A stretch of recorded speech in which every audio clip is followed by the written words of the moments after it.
네, 안녕하세요.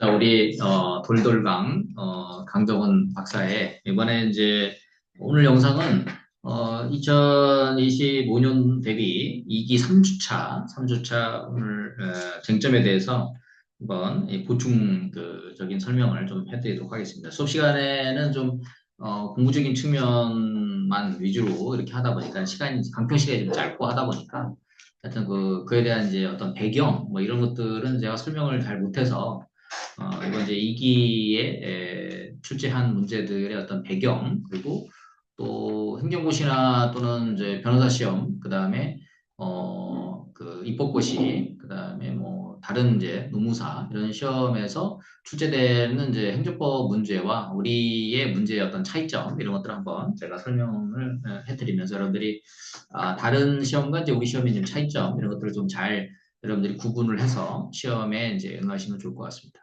오늘 먼저 문제 봤죠? 네. 어때요? 우리 문제 풀만해? 어때요? 제가 음. 아직 실력이 좀 떨어지는데 음. 박사님의 종합 문제를 계속 보면서 공부했는데 네. 시험들을 보면은 다 뭐 변호사 시험, 행정고시 이런 내용인데 음. 박사님의 이제 종합 문제를 잘 공부했다면은 큰 어려움 없이는 일단 문제 내용과 답안을 쓸 수 있을 것 같다 생각이 들었습니다. 훌륭한 제자예요. 하여튼, 이 문제가 사실 어렵지는 않아요. 어렵지는 않은데, 근데 좀 약간 이제 예시 답안이 이제 우리 감정평가사 시험과, 그 다음에 이제 변호사 시험이나 이제 행정고시 시험하고 조금 차이가 있는 점을 좀 설명을 제가 드리도록 하겠습니다. 오늘 1번 문제는 이제 손실보상에 관련된 부분 중에서 이제 공용 제한에 관련된 이러한 문제 스타일이 있어요. 근데 이제 이 부분에 있어서는 변호사 시험 공법 문제 중에서 이제 행정법 문제를 제가 발췌한 건데요.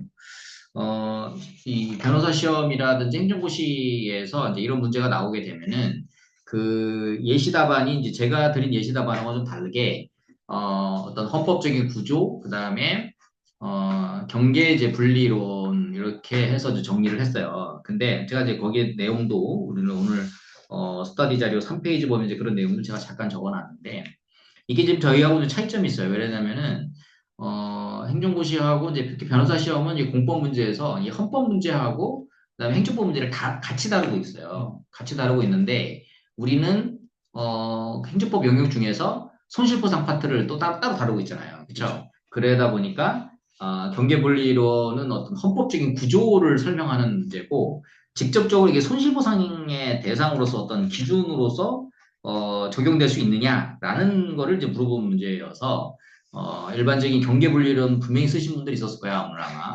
분명히 이제 썼을 건데 뭐 이론적으로는 뭐 틀린 말은 아닙니다. 근데 이제 우리 감정평가 시험에는 구체적인 어떤 현장 실천 학문이라고 그러죠. 그러니까 현장에 딱 맞는 그런 컨셉에서 문화재 보호구역으로 지정됐을 때 이러한 공용 제한이 걸렸을 때 그러면 손실보상은 어떻게 하느냐라고 하는 공용 제한에 관련된 별도의 학설이 따로 있어요. 그렇죠? 여기 이제 보시면 학설에 뭐 상당 인과관계설, 그다음에 적법성 실존 보존설, 시대설, 그다음에 지가 절하설 뭐 이런 내용들이 쭉 있는데 이제 이런 거 위주로 공용 제한에 관련돼서는 이렇게 쓰시는 것이 제가 볼 때는 우리 수험에 좀 더 적합한 답안이 아닌가라는 생각이 합니다. 여기다가 이제 경계분리론 쓰고 그다음에 89 콤마 114 뭐 분리론까지 이런 내용까지 쓰면은 이거 지금 20점 분량에 지금 뭐야 손실보상 법리, 그러니까 손실보상 의 써야 되겠지? 내 특별한 희생하고 보상규정 결여, 그죠? 요렇게 하면 사실 실제 이게 18회 문제에서 특별한 희생하고 보상규정 결여 쓰는데 20점이었는데 사실 실제 답안에 저는 학사 이름만 썼어요. 너무 왜 분량이 그러냐면 많으니까. 쓸 게 너무 많은 거야. 그러다 보니까 지금 여기다가 여러분이 경계분리론 쓰는 순간부터가 그게 이제 함정으로 빠진 거야. 이거를 제가 출제할 때도 분명히 이거 손실보상 법리 쓰라 그러면 손실보상 의는 안 쓰고 아마 경계분리로 많이 썼을 건데 이제 그게 여러분들이 이제 실제 우리 감정보다 시험에 함정에 빠지지 않도록 하는 그런 부분이라고 할 수도 있겠고요. 그다음에 이제 특별한 희생에 대한 판단을 보면은 이제 형식적 기준설, 실적 기준설 두 가지, 그다음에 이제 절충설 이런 게 있는데 요거를 여러분들이 이제 판단을 할 때 이제 우리가 대법원하고 이제 헌법재판소의 판례가 있어요. 판례가 있는데 구도시계획법 제21조 관련된 대법원 판례도 있고 그다음에 헌재 결정도 있는데 자, 요거를 여러분들이 이제 답안을 쓸 때는 이제 실질적으로 우리가 실천 학문이니까 문화재 보호구역으로 지정이 됨으로 인해서 어떤 특별한 희생이 가해졌느냐. 그러니까 이런 거를 구체적으로 적어주는 거죠. 실제 이게 자기가 답을 적는다 그러면 이제 구체화된 현실적인 상황을 여기서 적시를 해가지고 이제 써야 되는 그런 부분들을 좀 유의하게 답안을 좀 적어주시면 좋을 것 같고. 그다음에 이제 헌법 입선조 사망의 효력 논의는 이게 같은 말로 보상 규정 결여 논의라고 해요. 그래서 이것도 이제 시대 상황에서 따라서 계속 달라졌는데 보통 이제 보상이 되는 쪽이 이제 일추적용사라고 직접 회록설이에요. 그래서 여기서 이제 일추적용설, 그다음에 플러스 다만 뭐 직접 회록설로서 그렇게 했다. 뭐 그런 내용. 이제 사실은 이게 학설이 이제 제가 보기에는 이제 이름만 나열하는 건 좀 문제의 어떤 출제자에 대한 성의를 좀 보여야 되니까 이제 학설의 이름, 그다음에 논거 하나 정도 이렇게 적시하시면 좋을 것 같고, 그다음에 이제 대법원 헌재는 이렇게 시대적인 상황에 따라서 오늘 이제 시험 이제 봤을 때 학설 이름 잘 적었어요? 어때요? 저는 근데 이 학설을 그 완전 보상설, 상당 보상설 아, 그걸로 네, 그걸로 갔는데 그게 그게 이제 네, 왜 그렇게 적었어? 23달 3조 정당한 보상하면은 이제 밑에 깔고 들어가는 아, 학설로 생각해서 그렇게. 네. 그러니까 이제 그런 논리는 어떤 거냐면 정당 보상 논의를 할 때 그걸 쓰는 거예요. 그 학설은. 아, 왜냐면은 헌법 제2점조 사망은 법률에 따라 정당한 보상을 해야 된다. 그래서 그러면 그 정당한 보상은 뭐냐? 그 완전한 보상이다. 완전한 보상은 피침의 재산의 객관적 가치를 완전하게 보상한다. 이제 이 판례의 태도인데 그때 그러면 이게 완전한 보상이라는 것이 그러니까 판례는 완전한 보상이라는 것이 뭐냐? 이거에 대해서 학설은 완전 보상설, 상당 보상설, 절충설 이렇게 나오는 거지. 그런 논리로 나오는 거죠. 정당 보상 논리로. 이거는 그 헌법에서 범죄에 따라 정당한 보상을 하라고 했는데 개별 법률에서 구체적인 보상 규정이 없을 때. 그렇게 알겠습니다. 그렇게 적어주시면 되겠어요. 그래도 저기 처음 첫째가 그러면 잘 적은 거야. 그나마 헌법 제2 3조 사망의 정당 보상 논의를 적었다는 거가 그 조준사격에서 어느 정도 그 바운더리를 맞춘 거지. 이 내용도 이제 종합 문제 거의 첫 번째 나오는 내용이라 맞아요. 첫 번째 나오는 문제예요. 물론 2번 같은 경우가 우리가 이제 공권신, 거부가 처분에 대한 요건, 이건 그걸 외우고 있죠. 공권행위에서의 거부, 금일 권리 취지 영향을 미칠 것, 법규단조 신청가 있을 것, 세 가지. 그래서 그와 관련된 그 논고 공권신 이거 적어주고, 당연히 이제 공권행위에서의 거부지. 근데 이제 여기서 쟁점이 되어 있는 게 국민의 권리에 영향을 미치는 부분하고 또 하나가 뭐냐면은 대부분의 요소는 이제 국민의 권리에 영향을 미치긴 해요. 근데 여기서 이제 핵심 포인트가 뭐냐면 국민에게 있어서 법규상 조리상 신청권이 있느냐. 이제 이 부분이 여기서는 이제 어떤 판단의 중요한 이제 포인트가 될 수 있겠어요. 그래서 이거를 지금 각각 물어봤어. 그러니까 비종중하고 그다음에 갑에게 물어봤거든. 갑에게 물어봤어. 근데 이거를 하나만 쓰신 분도 계시더라고 답안을.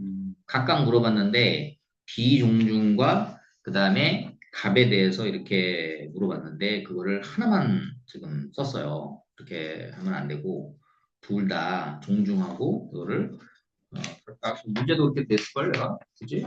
같이 포섭을 할 수 있게 의뢰 써줘야 불가외신에 대해서 종중 비, 의뢰 거부외신에 대해서 갑 이렇게 물어봤잖아. 그러니까 이 두 군데. 그래서 그러면은 이제 그 종중 B에 가는 경우는 이렇게 그러면 이제 논고를 이제 잘 적어야 돼요. 이렇게 좀 사실관계 이제 된 건데 자, 행정처분에 대해서 취소 소송에서 원고적이 있는지 여부, 그렇죠? 이런 것이 지금 그거는 이제 법률상 이익에 대한 부분이고 여기서 얘기하는 이제 법률상 이익이라는 거는 직접적이고 구체적인 이익을 우리가 법률상 이익이고 간사경 이거는 법률상 이익이 아니다. 이거는 이제 알고 있죠. 네. 포함되지 않는다. 근데 사안에서는 지금 지정문화재로 고시된 A군 소재 분묘 비종중 선조의 유명화가의 묘라는 이유만으로 해서 그 양식이 학술상 원용 보존의 가치가 있기 때문에 문화재로 지정된 것이기 때문에 해당 분묘의 소유자도 아니고 보호구역에 지정된 토지 소유자도 아닌 종중 B는 단순히 사실상 간접적이면서 사실적인 이해관계에 불과하다. 따라서 법규상 조리상 신청권 인정되지 않는다. 이게 이제 판례가 있어요. 9구도 8529에 판례가 있어서 사실상 법규상 조리상의 신청권이 인정되지 않는다 이렇게 보고 있고 다만 이제 갑의 경우에는 이 문화재보호법에 보면은 그 지정에 따른 재산권 행사가 이제 제한되는 게 있는데 그게 이제 일정 기간마다 적정성 여부를 검토하도록 되어 있어요. 그래서 문화재 보호 가치를 높이기 위해서 이제 문화재 지정이 되는 것이기 때문에 재산권에 미치는 영향이 상당히 크죠. 그래서 그 조례에서도 문화재 보호구역 지정 소송이 적정하지 아니할 때 해지할 수 있도록 하는 내용이 있습니다. 그래서 토지 소유자 갑의 입장에서 보면 이러한 보호구의 지정 해제를 요구할 수 있는 법률적 이유나 또는 그 법의 유인을 받은 지방자치 조례에 따라서 지정 요구할 수 있는 법규상 조례상 신청권이 존재하기 때문에 이 사안에 대해서는 법규상 신청권이 있는 것으로 본다. 그래서 2003도 8821 판결이 있습니다. 그래서 종중 B 같은 경우는 이제 문화재 재지정 처분을 취소해달라는 신청권이 지금 없는 상태이기 때문에 불가 회신은 항고소송의 대상이 되는 처분이 아니다 이렇게 볼 수 있고 갑은 법정조례상 신청권이 있는 사람이기 때문에 갑의 불가 회신에 대해서는 항고소송의 대상이 되는 거부 처분이다. 그래서 이거는 두 개가 이제 답이 좀 다른 그런 논리가 될 수 있겠습니다. 그 다음에 우리 그 기출문제 한 번 나왔는데 이게 기속력 그 개념은 알죠? 기속력이 한 번 내린 판결에 대해서 동일한 내용으로 다시 소송을 못하는. 그게 이제 그 기속력이라는 게 행정청 소송 당사의 행정청하고 관계 행정청을 구속하는 힘 이런 거예요. 그렇죠? 그래서 우리가 이제 기판력 같은 경우는 그 판결에 모순된 주장을 할 수 없다. 맞습니다. 동일한 어떤 소송을 제기할 수 없다 이런 내용이지만 이 기속력은 그 판결로 인해서 행정청이 이제 쫄게 되는 거야. 쉽게 얘기하면은 관계행정청과 행정청이 거기에 따라서 움직여줘야 되는 그런 이제 효력인데 그래서 이 기속력에 대해서는 기판력과 다르다 이런 이제 개념을 여기다 이제 적어준 거고 그 다음에 기속력의 이제 내용 중에서 여기서는 이제 거부 처분에 대한 그 취소성이 기속력이잖아요. 그렇죠? 그래서 기속력이 이제 인정되는 범위가 중요해요. 그래서 우리 자료 8페이지 이렇게 보면은 이게 취소 판결의 사유가 절차 또는 형식의 위반인 경우에 있어서는 행정청이 적법한 절차 또는 형식을 갖추어서 행한 동일한 내용의 처분에 대해서는 이게 동일한 처분이 아니기 때문에 기속력이 반하지 않는다 이렇게 보고 있어요. 그래서 이제 그 부분이 이제 포인트 하나 있고 또한 행정청은 이제 거부 취소 판결과 기본적 사실관계 동일성이 없는 사유로 일단 이제 다시 거부 처분을 할 수 있다. 그런 거. 이것은 이제 반복 금지 위반이 아니다 이렇게 본다는 거죠. 이렇게 보시면 되겠고 종전 처분에 관해서 유법한 것으로 이 유법한 사유로 다시 이제 거부 처분을 할 수가 있고 그렇죠? 그런 측면이 있고 그래서 요 파트에서 이제 8페이지를 보시면은 이 기본적 사실관계가 이제 포인트 중요하다. 여러분들 잘 체크해서 보시면 되겠어요. 그래서 밑에 판례 보면은 8페이지 맨 밑에 보면은 906 3560이 있어요. 네. 그래서 행정소송법제 31항 제2항 규정에 의하면 행정처분을 취소하는 확정 판결은 그 사건에 관하여 당사자인 행정청을 기속하고 판결에 의해 취소되는 처분이 당사의 신청을 거부하는 것을 내용으로 하는 경우에는 그 처분을 행한 행정청은 판결의 취지에 따라 다시 이전의 신청에 대한 처분을 하도록 되어 있으므로 확정 판결의 당사자인 처분행정청이 그 행정소송의 사실심 변론 종결 이전의 사유를 내세워 다시 확정 판결과 저촉되는 행정처분을 하는 것은 허용되지 않는 것으로서 이러한 행정처분은 그 하자가 중대하고 명백한 것으로서 당연무효다 이렇게 이제 판시하고 있습니다. 그래서 여기서는 이 이제 결론 자체가 판결이 확정되었음에도 재차 문화재보호구역 해제 신청을 거부할 수 있느냐 이거에 대해서는 행정청이 관계행정청은 이에 구속되기 때문에 기본적 사실관계 동일성 갖는 사유로 평가되는 경우에는 이거를 재차 신청을 거부할 수 없다 이렇게 보시면 되겠어요. 그렇죠? 근데 이제 그런 건 있지. 우리가 이제 보통 우리 시험에서 주로 나오는 거는 요거는 이제 특수한 그 변호사 시험, 뭐 행정고시 문제와 관계된 거였고 우리 시험에서는 이제 저런 거 시험에 나왔죠. 우리가 자격 취소할 때 청문 절차를 거치지 않고 자격을 이제 취소했을 때 이제 취소 판결이 나왔어요. 그러면 다시 행정청에서 청문 절차를 거쳐서 취소하는 경우 이제 이런 케이스가 이제 기속력에 반하지 않는다. 그러니까 기속력의 반원체 네 가지 내용 반복 금지 원성 요구 재취원 의무가 있는데 그 포인트 잘 체크해서 보시면 되겠습니다. 행정고시 문제여서 뭐 시험에 그러니까 변호사 시험 문제여서 우리 시험에 또 나올 것 같지는 아닌데 하여튼 뭐 참고하시면 되겠고 행정고시 2015년 행정고시 문제 행정법이 이게 되게 어려웠다 그러는데 우리 시험에서는 껌이지 껌 그렇죠? 이거 지금 협의는 본인도 알지? 협의 취득의 법적성 문제. 협의 취득 전 일단은 제가 아는 거는 그 사업인정 전 협의는 사법상, 공법상 계약에 있는데, 사법상 계약. 사법상 계약인데, 협의 사업인정 후. 후는 협의인정 후. 행정청이 사경제 주체가 돼서 하는 거니까, 이것도, 사법상 계약을 보는데 또 공법상 계약으로도 보는, 그러니까 어떻게 되어 있냐면 정리를 하면 사업인정 전 협의에 대해서는 사법상 계약이라는 것은 이론이 없어요. 다 판례도 그렇고 학설도 모두 다 사법상 계약이라고 보고 사업인정 이후에 이제 논란이 있는 거야. 학설은 다수견해가 공법상 계약이라고 본다. 왜냐면은 사업인정을 받으면은 민간 사업 시행자도 공무수석 사인으로서 행정청이 지위를 가져요. 그거는 행정 절차법에 이제 그런 규정이 있으니까 그렇게 보시면 되겠고. 이 문제는 그러면 2번으로 그러면은 그 사업 인정 이후에는 판례도 사법상 계약으로 보지만 실제 우리 다수견에는 공법상 계약으로 보기 때문에 이게 이제 법적 성질을 논의하는 이유가 딱 하나예요. 뭐냐면 불복.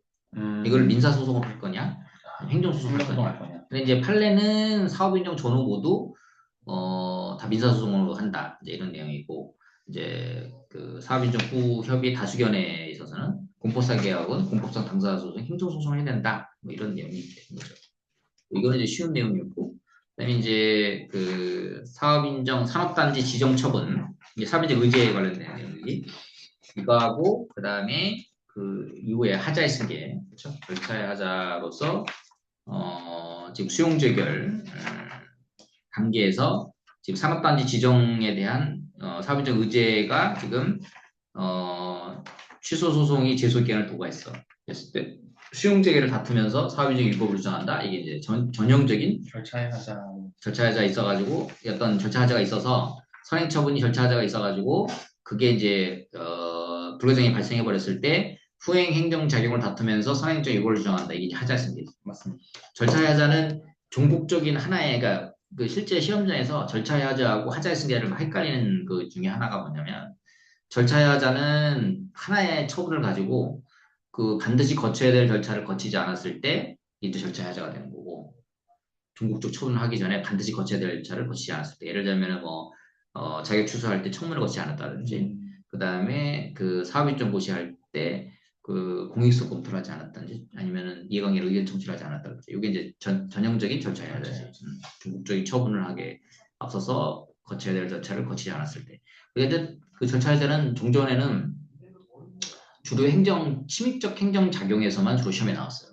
뭐 자격 취소, 징계 이런 거 했을 때, 뭐 그 징계위원회에서 뭐 당사자의 의견을 듣지 않고 징계를 했다든지, 아니면은 뭐 청문 절차를 지체하지 않았다든지, 뭐 이유제시를 빼먹었다든지, 뭐 이런 어떤 침입적 처분에 대한 전통적인 문제가 이제 과거에는 출제되다가, 최근에 이제 경향이 좀 달라져서 최근에는 침입적 처분이 아니더라도 일단 사업인정에서 사업인정 어떤 종적인 하나의 사업인정 그 처분이라고 사업인정 고시라고 하는 그 처분을 하기에 앞서서 반드시 거쳐야 될 절차를 거치지 않았을 때, 그 다음에 개별 공시지가를 결정 공시함에 있어서 뭐 부동산가액 공시위원회 심의를 거치지 않았거나 또는 검증 절차를 이행하지 않았을 때, 그런 문제 패턴으로 조금 문제 패턴 유형이 달라졌지. 그래서 이제 그런 문제에서 절차의 하자를 이제 여러분들이 잘 고민해 보실 필요가 있다. 그러니까 전통적인 우리가 침입적 처분에서는 당연히 그게 행정절차법이 적용이 되면서 당연히 그에 대해서 뭐 또 우리 개별법인 징계 같은 데서는 징계위원회 거쳐서 하는 거니까 뭐 그런 거에 대해서 여러분들이 다 인식하고 있는데 그냥 일반적인 사업인정 처분, 개별공시지가, 수익공시지가 이런 거 나올 때도 반드시 거쳐야 될 절차가 있는데 그걸 거치지 않았을 때 절차를 하자라는 그런 부분들을 빼먹는 경우가 있어. 그 요즘 이제 트렌드가 이제 쉬운 문제 안 나오고 침입적 처분 누구나 다 알아. 절차하자. 그렇죠. 근데 이제 일반적인 그 우리가 전통적인 그 사업인정고시라든지 뭐 이런 거에 절차하자면 어떻게 다뤄야 되느냐 이런 부분들이 지금 이제 시험에서 이제 출제가 되고 있는 거죠. 절차하자는 그렇고 그다음에 이제 하자의 승계는 너무 많이 나왔어. 작년에 성별 문제도 수용재결 다음에 처분이 없어요. 없는데 하자의 승계 쓴 거야.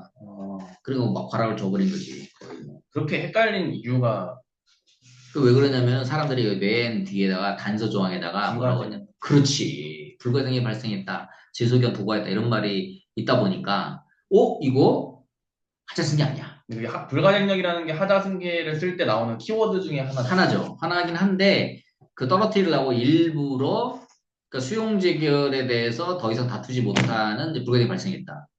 그러면은 수용재결에서 그 제시한 보상금 직공탈을 하게 되면은 법률 규정에 의한 물권 변동이 되는 거야. 아, 그지? 맞습니다. 그럼 수용재결이 더 이상 못 다투게 되어버렸어. 그러면 결국은 그럼 환매권으로 가는 거잖아. 그렇죠. 그러니까 환매권의 법리를 써야 되는 거지. 아, 그 환매권은 사법관계잖아, 기본적으로. 그 단어 하나로. 그러니까 공사법 이원체이기 때문에 사실은 이제 수용재결의 불가지 발생고 당연히 그러면 이제 행정소송은 안 되잖아. 그 민사소송을 하는 거잖아. 맞습니다. 그지? 성결 문제가 결국은 행정소송에 단순 취소 사유가 있는데 과연 민사소송을 하면서 무효는 이제 다음 후소법원에서 판단할 수 있는데 단순 취소 사유인 경우에 과연 민사법원에서 이거를 할 수 있느냐 또는 그거에 대해서 효력 부인을 할 수 있느냐 뭐 이런 문제가 이제 쟁점이 된 거지. 그냥 실제로 성결 문제를 안 쓰고 그냥 민사소송으로 쓴 사람도 실제로 나왔더라고. 아, 왜냐면은 이게 행정소송 아니고 민사소송이니까 민사소송 법리로 그냥 쓰신 분도 있었어. 그러니까 그런 사람은 그런 사람들대로 정치 잘 나왔더라고. 근데 거기다가 이제 하자승계 쓴 사람만 많은 감점이 됐어요. 완전 논점에 벗어나는 벗어난 거죠. 거지, 그렇지. 그러니까 지금 민사적 법률 관계를 쓰라 그랬는데 갑자기 거기다가 하자승계는 현행이 그렇지. 있으면 공법상 법률 관계 그 이제 같은 행정소송을 거기다 써버렸으니까 민사소송을 쓰라고 문제를 했는데 행정소송을 쓴 거야. 의도한 거랑 다르게. 의도한 게 다른 거니까 이제 이거 과락으로 준 거죠. 그래서 하자승계는 여러분들이 이게 지금 매너리즘 같은 문제예요. 그러니까 정신 바짝 차리고 봐야 되겠다. 그래서 하자승계 같은 경우는 이제 요건을 충족했는지가 되게 중요하고 지금까지 이제 우리 전통적인 기출 문제에서는 요건 네 가지를 다 충족해서 준 문제가 거의 없어요. 90% 이상이 요건을 한두 개 빼먹었어. 근데 그거를 이제 전제하고 이렇게 하는 거고 그다음에 이제 전통적 하자승계로 그다음에 구속력 이론. 여기서 여러분들이 이제 잘 써야 될 게 이제 판례죠. 그래서 이제 판례 인정되는 거 부정되는 거 제가 이렇게 해서 몇 가지 열거를 해놨는데 요것들은 좀 판례를 뭐 번호는 아니더라도 내용을 좀 다 외우시면 좋을 것 같아요. 여기서 몇 가지 그냥 사업 2017도 7.10사 우리가 풍납토송 사건에 관련돼서 이것만 보는데 풍납토송 사건은 사적 지정 처분하고 사업 인정에 대해서 하자승계를 부정한 판례이기도 해요. 하나 있고 그다음에 개업 공인중개사의 그 업무정지 처분하고 그다음에 개설 등록 취소 처분 이것도 별개의 법률 효과를 목적으로 해석이 되지 않는다. 이것도 마찬가지 사업 인정 수용자에게는 전통적인 우리 학설하고 판례에서는 하자승계 인정을 하지 않는다. 이렇게 보고 있습니다. 자, 그 다음에 이제 자녀지. 여기서는 자녀지 손실보상에 관련된 공사비 보상, 그 다음에 매수 수용 청구. 그러니까 73조, 74조를 다 쓰는 거였어, 이 문제는. 그거를 지금 하나만 쓰는 사람도 있을 수 있는데, 남은 토지에 대해서 토지 가격이 하락하였다. 이런 부분이 있잖아. 네. 그러니까 이게 10점짜리긴 한데 이게 지금 이게 우리 법을 공부를 잘 한 사람은 근데 이게 아마 변호사 시험이나 행정고시에서는 되게 어려웠을 것 같아요. 왜냐면 우리는 가격 하락과 매수 수용 보상을 다 알고 있잖아. 73조, 74조 다 알고 있는데 이게 이제 그 행정고시 공부하는 사람들이 이게 자녀지, 자녀 가치 하락까지는 좀 알기 어렵지. 거기까지는 범위가 안 닿을 것 같아요. 그렇지. 그래서 이 문제는 되게 어려웠다고 그래요. 이 문제는 어려워서. 근데 1, 2번 문제는 좀 이거 쉽게 풀었을 것 같은데 아마 3번 문제가 물음 3번이 되게 어려웠을 거라고. 얘기 들어보니까 3번 문제 어렵다고 어려웠다고 하더라고. 근데 우리는 이제 73조, 74조 요거 이제 껌이지 껌. 그렇죠?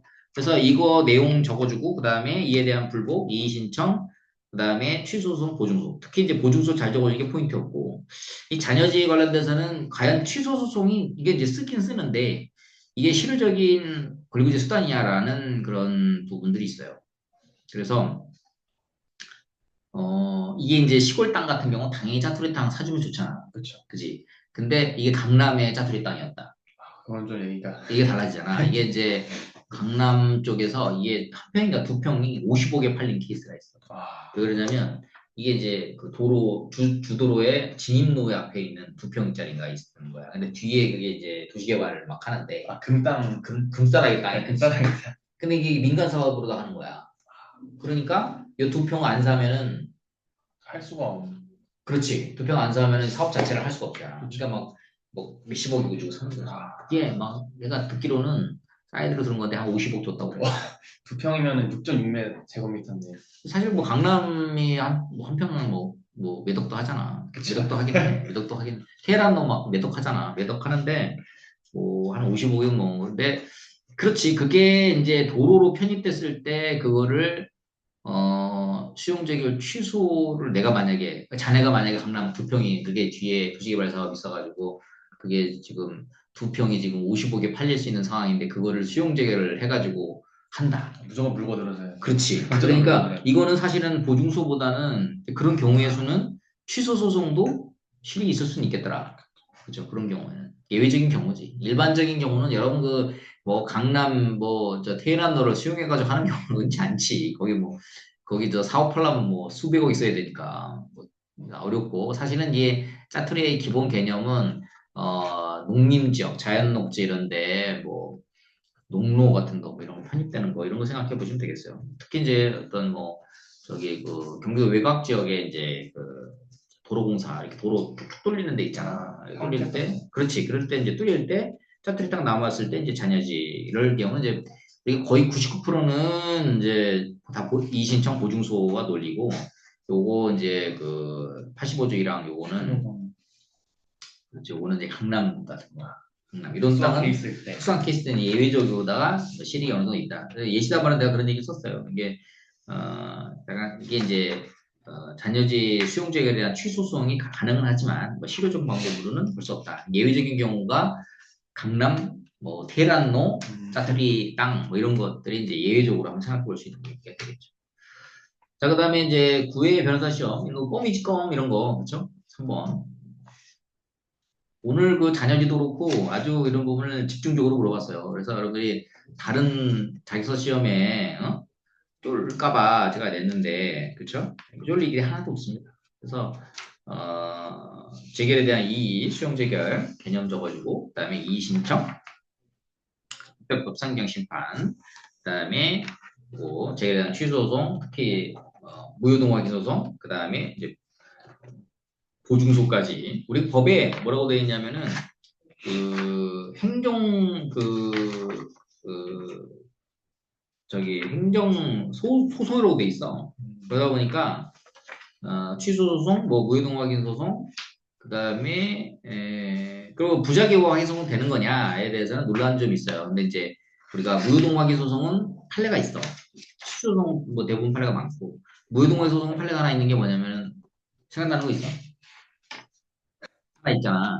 뭐냐면은 그 수용 재결에 있고 수용의 개시일 사이에 보상금 지급 당에는 그러니까 하려고 했는데 중간에 협의를 해버려가지고 아, 설레했잖아. 네. 그래가지고 수용 재결이 실효됐어. 그래서 수용의 개시일날 보상금 지급 당하지 않았으니까 수용 재결을 실효를 기화로 해서 수용 재결 무효하게 소송 제기한 케이스가 하나 있죠. 그래서 그건 판례로 하나 인정되는 부분이 있죠.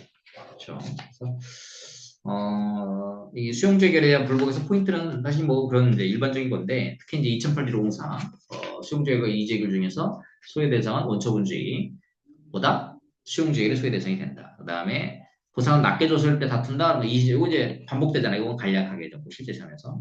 그다음에 85조 이항 이제 보증소 자세하게 적어주면 되겠고 특히 이제 보증소에서는 꼭 빼먹지 말아야 될 게 2018도 67 손실보상금 증액청구 소송에서 압류 및 추심명령 제3자가 압류나 추심명령했더라도 당사자 적격을 상실하지 않는다. 이 판례는 꼭 공급을 해주시면 좋겠다 말씀을 드리겠습니다. 이게 지금 정의의 여신상 이게 이제 그 안에 판례 보면 정의의 여신상은 눈을 감고 있는가? 눈 가리고. 그래 눈을 가리고 있는 거야. 근데 이제 그 논란이 있어. 눈을 가리고 있는지 눈을 떠야 되는 건지.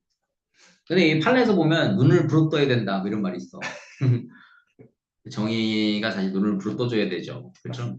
정의가 눈을 부릅떠줘야 되고. 그다음에 4번 잘 안 나오는 문제인데 우리가 지방도시수행위원회, 중앙도시수행위원회 한번 예전에는 이게 나온 바가 있어요. 나온 바가 있고 그다음에 보상협의 그것도 규정을 좀 잘 알아야 되겠지. 49조, 50조 그러니까 설치에 대한 거 그다음에 재결사항 이거 암기해야 되지 이런 거는 그다음에 조직 운영 그렇죠?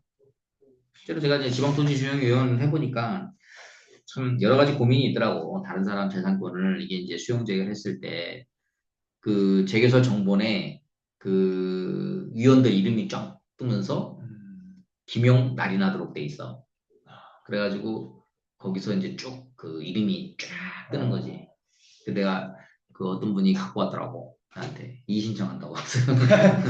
여기 이제 저 관할토지 수용의 제결서에 내 이름이 이름 써 있으니까. 이름이 써 있는 거야. 아주 맞으시냐는 거야. 그래서 갖고 왔길래 맞다.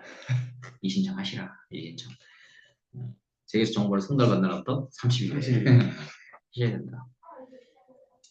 고뇌가 있어요. 우리 지방토지수용위원 하신 분들 정말 제가 그 한 3년 했었는데 지토위원 하면서 제가 느꼈던 게 참 그래도 따뜻한 가슴으로 그렇게 하고 또 중앙토지수용회 이제 전문위원 같은 거 이제 그 하기 전에 실제 중앙토지수용위원회 회의하기 전에 그 전문위원들이 좀 검토를 해요. 근데 제가 이제 검토한 것 중에서 특히 이제 공익성 관련된 검토 관련돼서 한 두 가지 정도 국책 사업에 관련된 걸 했는데 좀 그런 생각이 들더라고. 아, 이거가 이제 나라에 미치는 영향이 크잖아요. 그러니까 뭐 한 일주일 정도 진짜 밤을 새면서 연구를 해가지고 아, 이거를 이렇게 했으면 좋겠다, 저렇게 했으면 돼. 의견을 이렇게 예, 내면서 그래도 내가 이제 저기 감정가사여서 그다음에 이제 원검선서 땄거든. 그래가지고 내가 이제 여기 전문위원이 된 거야. 그래가지고 그런 거를 이제 그 원가적으로 이렇게 토지 매입해서 그다음에 이제 쭉그 건축물 올려가지고 이제 공익 사업하고 이런 부분에 있어서 이 전문가 양심 이런 게 되게 중요하다 이런 생각 많이 하더라고. 갖게 됐어요. 그렇죠. 그래서 이거 되시면 여러분들도 뭐 중토위원이나 지방토지주의원 이런 걸 해보시면은 보상 현장에서 생기는 여러 가지 갈등의 문제들을 아마 좀 많이 좀 알게 되고 특히 이제 자녀지 같은 경우는 제가 이제 지방토지 중에 자녀지는 우리 따로 의결을 하자.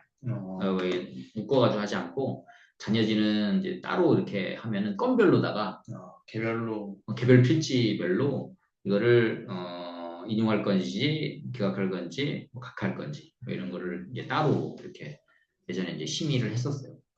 이제 우리 법에 보면 소위원회를 할 수 있게끔 돼 있잖아. 맞습니다. 소위원회에서 1차 검토하고 그다음에 이제 전체회의에서 이제 판단하고 이런 거.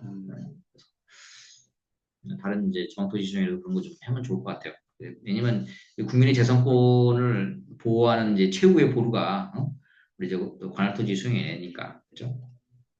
그다음에 이제 보상협의회 82조 이게 이제 지금 보면은 이게 이제 임의적 보상협의회 그다음에 일정 규모 이상하면 이제 의무적 보상협의회 이렇게 있습니다. 그래서 이런 보상협의회를 통해서 이제 이게 법적으로는 어떤 법령에는 이제 일정 규모 있으면 필수적으로 하게 돼 있긴 하지. 돼 있긴 한데 이 사실상 뭐 보상협의회 판단에 모두 이제 구속되는 것은 아니고 원만하게 이제 공익사업을 이제 끌고 가야 된다. 뭐 이런 취지에서 한번 보시면 좋을 것 같고 이거랑 같이 한번 볼 게 뭐냐면 보상 전문기관.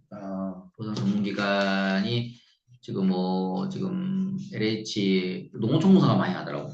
실무에서 보면 농어촌공사도 많이 하고 그다음에 이제 금령에 이제 새로 들어간 게 이제 한국부동산원 그런 데 들어가 있고 실무하다 보면 이제 행정사 그런 분들이 이제 법령에는 이제 그 행정사 분들이 이제 하게끔 돼 있지는 않은데 행정사법에 의해서 이제 행정청의 이제 그 어떤 민원에 대해서 대리할 수 있는 규정이 있어요. 그래서 행정사 실무에서는 행정사 분들이 많지. 저도 이제 행정사 1회 또 합격 했잖아.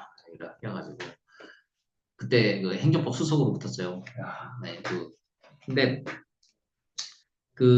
이제 행정사분들, 그러니까 감정평가사가 이제 그 행정사에게 있으면 좋은 점이 이게 우리가 이제 행정심판 이런 것들을 바로 도움을 줄 수 있어요. 그렇죠? 그래서 우리 감정평가사법을 개정을 해서 그 행정심판, 이게 그러니까 우리 그 공시지가, 그다음 표준공시가, 개별공시가, 그다음에 보상에 대한 행정심판 대리권을 감정평가사한테 주자. 이랬더니 그냥 변호사협회하고 그냥 행정사협회가 그냥 난리 쳐가지고 법안에서 삭제됐지. 업무 범위에서 빠지고 행정심판 대리권도 빠졌어요. 원래는 처음에 그 국토부 이게 사실은 행정심판 그게 전체 그 불복 중에 한 9%도 안 된대. 근데 안 되는데 그 감정평가사들한테 이런 걸 이제 주자 이거에 대해서 사실 그 변호사업계에 그 어떤 이익에 영향이 없어. 그렇죠. 영향이 없는데 행정심판 대리권을 만약에 감점파가 주면 이제 야금야금 이제 다 먹을까 봐. 조금 조금씩 해서. 그렇지. 조금 조금씩 해서 다 먹을까 봐. 그래서 이제 그거를 이제 반대해가지고 이제 법안 예전에 이제 그 15대 15대 우리 그 김승구 전 회장님 시절에 이제 법안이 이제 우리 협회를 통해 가지고 국회에 한번 올라간 적이 있었어요. 그랬는데 저도 이제 법안도 검토하고 그랬었는데 그때 이제 뭐 들어갔었냐면 우리 법 업무 범위에 감정법가사법 제10조 업무 범위에 행정심판 대리권, 그다음에 유무용 자산의 그 우리 저 지금 변리사하고 싸우는 거 있잖아. 무용자산, 특허권, 무용자산 하는 건데 구체적으로 딱 들어가는 거 하고 하여튼 아주 쟁점되는 거 몇 가지 들어있었는데 제가 보기에는 그 행정심판 대리권이나 이런 거 아주 미묘한 거 몇 개는 처음부터 빼주고 그냥 좀 쟁점 없었던 거 그냥 자산재평가 뭐 이런 지금도 이 규정이 있는데 이제 구체적으로 예를 들면은 뭐 그게 이제 파산됐을 때 뭐 이런 거는 사실 명시화해서 그렇지 실제로 NPL 같은 건 이제 실제로 하고는 있어 뭐 이런 거를 그냥 그런 건 이제 쟁점이 없잖아. 그렇죠. 그런 거 쟁점 없는 것들을 그냥 먼저 넣어서 일단 법안을 통과시켜가지고 업무 범위를 싹 넓혀놓고 그 뒤에 이제 야금야금 들어가서 해야 되는데 처음부터 그냥 그 저기 파이팅 넘치게 그냥 고래 한 마리를 다 먹으려다가 새우도 못 먹고 아예 다 끝나. 아무것도 못 먹었지. 법안은 폐기됐습니다. 하여튼 여담이고 일단 여러분들 그 열심히 공부하셔가지고 이렇게 좋은 내용들 반영이 될 수 있도록 이렇게 해서 제도권에 들어와서 여러분들이 그렇게 하시면 좋을 것 같고